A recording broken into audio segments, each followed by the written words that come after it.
பார்த்திங்கன்னா துலாம் தான். அதனால் உங்களுக்கும் காலபுருஷனுக்கும் ஒரே மாதிரி வர்றனால உங்களுக்கு இயற்கையாகவே ஒரு நல்ல வாழ்க்கை துணை அமைவாங்க.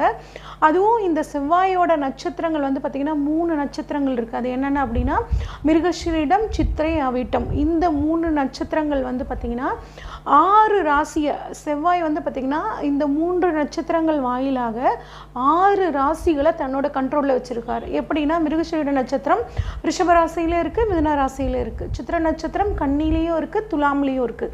அவிட்டம் வந்து பார்த்திங்கன்னா மகரத்துலேயும் இருக்கும், கும்பத்துலேயும் இருக்குது. இந்த மாதிரி 6 ராசிகளை இந்த நட்சத்திரங்கள் மூலியமாக ஆண் கிரகமான செவ்வாய் வந்து பார்த்திங்கன்னா தன்னோட கண்ட்ரோலில் வச்சுருக்காரு. இவர் வந்து பார்த்திங்கன்னா மேஷத்தில் செவ்வாய் வந்து ஆட்சி உச்சமாக இருக்கார், ஆட்சி திரிகோணமாக இருக்கார். விருட்சகத்தில் ஆட்சி மற்றும் வலிமை பெற்று சூப்பராக இருக்கார். அது மட்டும் இல்லாமல் மகரத்தில் தொழில் ஸ்தானமாகிய 10ஆம் இடத்துல உச்சம் பெற்று இருக்கார். கடகத்தில் நீசமாக இருக்கார்.